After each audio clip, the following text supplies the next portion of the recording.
இந்த நாடாளுமன்ற தேர்தல் பரப்புரையின் போது இன்னும் 24 அமாவாசை தான் இருக்குன்னு உளறிட்டு இருந்த மாண்புமிகு எதிர்க்கட்சி தலைவர் பழனிசாமி அவர்களுக்கு சிதம்பரம் கூட்டத்தில் ஒன்னு சொன்னேன். சட்டமன்ற தேர்தல் வரட்டும், அதிமுக கிட்ட இருக்கிற தொகுதிகளையும் சேர்த்து திமுக பறிக்கும், இது உறுதி.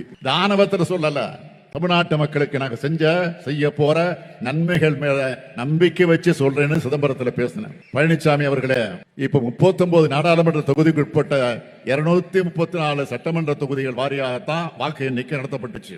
அதுபடி பார்த்தா திமுக கூட்டணி 221 இடங்கள்ல முன்னிலை வகிச்சிருக்கு.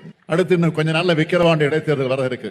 அந்த தேர்தலிலும் நம்முடைய கூட்டணி வேட்பாளர் அன்னியூர் சிவாதான் பெருவாரியான வாக்கு வித்தியாசத்தில் வெற்றி பெற போகிறார். தொடர் வெற்றியால் எனக்கு மமதை வந்துடல, ஆணவம் வந்துடல, மாறாக எனக்கு நம்பிக்கையும் மகிழ்ச்சியும் கொடுத்திருக்கு. நம்முடைய உழைப்பு வீண் போகல என்ற மன நிறைவு கொடுத்திருக்கு. தமிழ்நாட்டுக்காக, தமிழ்நாட்டு மக்களுக்காக இன்னும் உழைக்கணும் என்ற ஊக்கத்தை கொடுத்திருக்கு. வர இருக்கிற சட்டமன்ற தேர்தலில் 200க்கும் அதிகமான தொகுதிகளை நம்முடைய கூட்டணி கைப்பற்றுச்சு என்ற இலக்கை நோக்கிய நம்முடைய பயணத்தை இன்றிலிருந்து தொடங்குவோம். 2026ஆம் ஆண்டு சட்டமன்ற தேர்தல் வெற்றிக்கு இந்த வெற்றி விழா கட்டியம் கூறட்டும்.